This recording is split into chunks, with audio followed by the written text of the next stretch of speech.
Today I'll be making a teddy bear. I'm using an old McCall's pattern that I don't believe is in print anymore, but is available at school. So the first thing that you want to do is cut out your pattern. Make sure you're using paper scissors for that so that you don't dull the blades on your fabric shears. When you're cutting, it's important to cut out around these black triangles. They're called notches. We're going to use those when we're sewing for lining things up. And if there are two of them, you can cut them as a group. You don't need to cut each individually. There's also a nose pattern.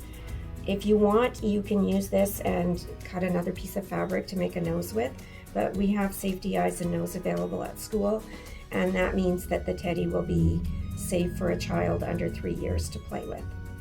I want to talk a little about fabrics before we get started. You can make this bear out of cotton. It's easy to sew with, and there are many different prints that you could use for making the bear. You could also make the bear out of a plush, like a fake fur, but I do not recommend you use that unless you have some experience sewing, because it's definitely more difficult to work with.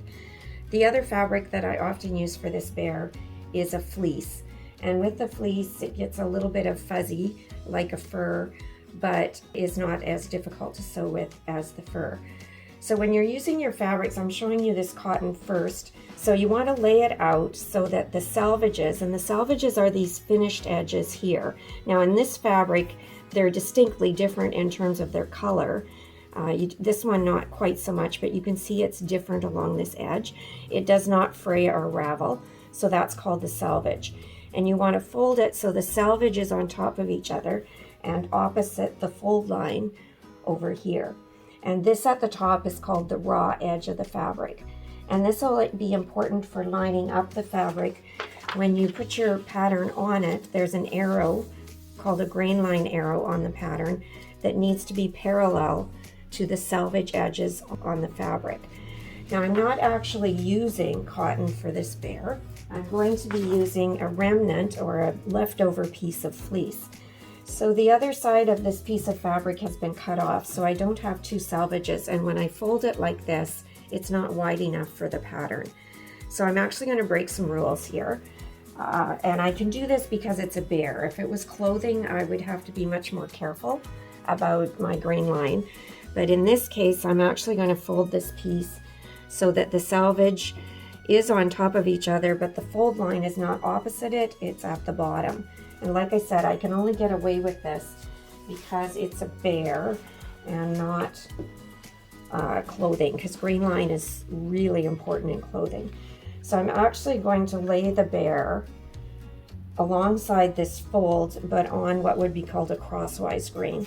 You can use crosswise grain in clothing sometimes, but you want to be careful. The lengthwise grain is stronger, is a better option if it's available. I want to line up my grain line with the folded edge of the fabric. To do that, I'm going to start by pinning one end of the grain line. And you pin by going through the pattern and both layers of fabric. I've folded it so there's 2 layers. And then I just use my fingers to support it to bring the pin back up on the other side. And once I've done that, I'm going to measure from the folded edge to the fabric, and it doesn't really matter what number this is, but I want both ends of my grain line to be the same distance. So I'm going to shift the pattern until this end of the grain line is the same distance from the fold as the other end, and then I'm going to hold it in place there, and I'm going to pin that end as well.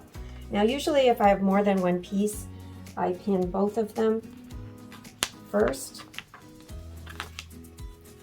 and again I'm going to measure, and it will be a different number because it's further from the edge, and then I want to have the bottom of the pattern the same distance as the top, making sure that the pattern is completely on the fabric and not hanging over the edge. Once you've done that, you're going to pin the remainder of the pattern down. So you want to pin corners. The bear is a little awkward in terms of corners, but I'm going to put a pin at the nose here on the front, and then at this point here, another pin at this point right here, one on the ear. And you'll notice I'm pinning at right angles to the edge of the pattern. This gives you a smoother edge when you're going to be cutting later on. And I'm also making sure that none of the pins are outside the edge of the pattern, and that way I won't have to move them when I am cutting.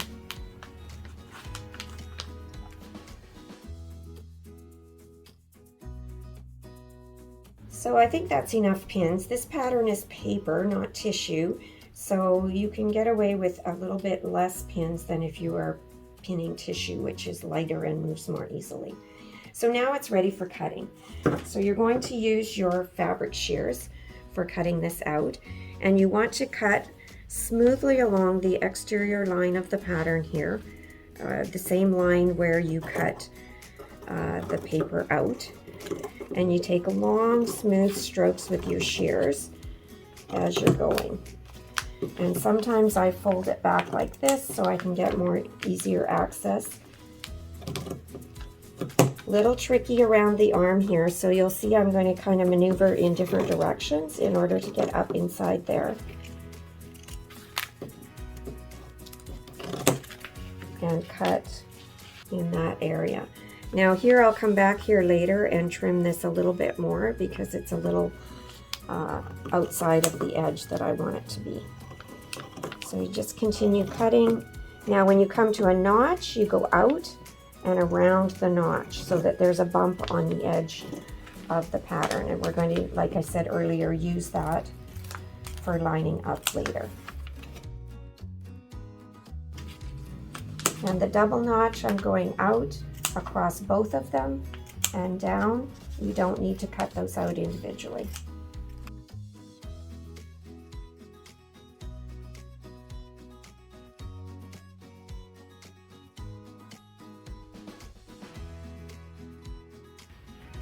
And our bear is cut out and ready for the next step. We need to transfer some markings from the pattern to the fabric because of course the pattern is going to be removed when we're sewing. So there are several options for this. You want to think about what fabric are you using and what option might work best on that.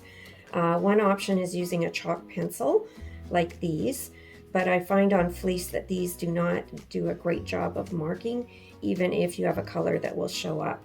So I won't be using those. This is another type of chalk. It's similar to the chalk pencil, just shaped differently. Mine, of course, is white, which won't show up on fleece. But if you had pink or blue or a contrasting color, this might be an option, but not the one I'm going to be using today. You can also use a tracing wheel and tracing paper. But again, on fleece, because of the thickness of the fleece, it is not as effective a method. This works better on smoother fabrics than it does on fleece. I have something called a chalk liner, and this is you just run it along your fabric and it leaves marks on it. And again here I've only got the white, which won't show up on this, and also not always my preferred option with fleece. So today I'm actually going to use a friction pen marker. I did test this on it earlier, and so that's the method I'm going to use. But I know sometimes I've had students like the chalk as long as there's a color that's going to show up on the fabric. I'm going to start with the front of the bear, and at the top we have 3 dots and these dotted lines. And this indicates something called a dart that's going to be used to help shape the head of the bear. So I'm going to start by removing some of the pins, but not all of them because I don't want the pattern to shift. And I'm going to use these pins to mark where those dots are. So I'm going to start with this one right here. And you want to mark on the wrong side of your fabric. So you need to look at your fabric. And with the fleece, I actually look at the fabric and I just pick a side. Of course, if you were using a cotton print, there would be a clear right and wrong side. This one side's a little bit smoother, the other side's a little fuzzier. I'm going to use the fuzzy side as my right side. So I am going to mark the smoother side, which is on the inside. So I've got this friction pen, and I'm just going to make a little mark for the dot that's at the bottom here. And these friction pens will steam out, they'll wash out, they come up, the markings come out quite easily, although they do recommend you test it on your fabric before you use it, just in case.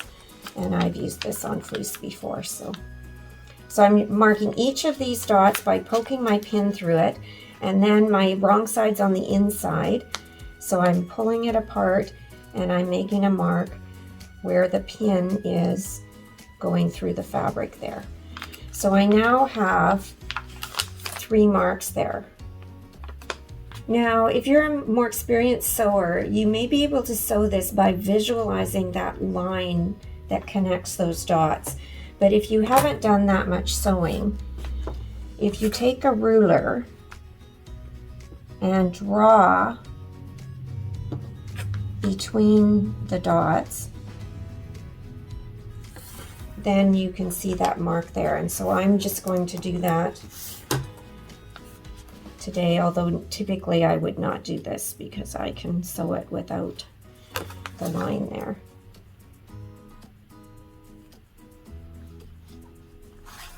So that marks where our dart is. And again, you could trace that with a tracing wheel. There is a line in the center. Again, if you wanted, you could also draw that line. And I know where that line is because it's where my cutting makes a little dent there.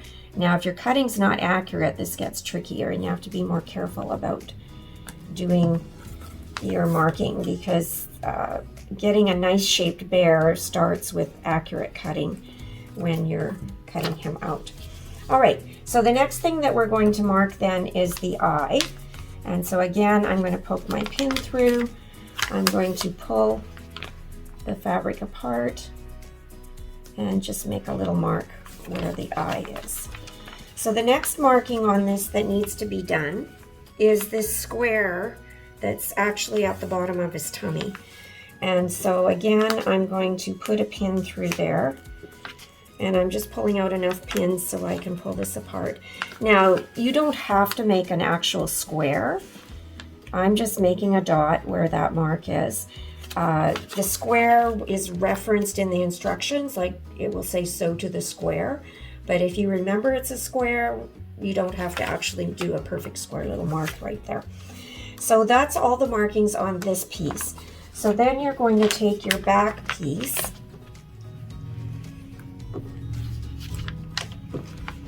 and the back piece has 2 dots on the back that need to be marked. So again, pin through and marking those dots. Turn this around, maybe you can see it better. Pin through the dot, pull it apart because this is my wrong side. And those 2 dots, again, there's a square. Pin through the square, take a pin out so I can pull it apart. And mark that. And then there is a dot. I'm just going to pull these off the bottom so that I can, there's a dot right here. Now this, I'll just mark this one. This is another type of dart here, and it does look different from the one on the front. This one gives some shape to his bottom, and I'll talk more about how that one works when, okay, my pattern is shifting. So you want to make sure your pattern is lined up properly when you do these markings, or the markings won't be in the right place when you go to use them later. So dot marked there, and again, just a little mark on each side. And that is all the marks that there are on the back. Usually when I'm done the marking, I leave the patterns on the fabric until I actually sew with a particular piece. It's up to you whether you want to do that or not. These are distinctly different. There's only 2 of them, so it's easy to tell which is which. So if you want to go ahead and remove all your pins, you can do that now.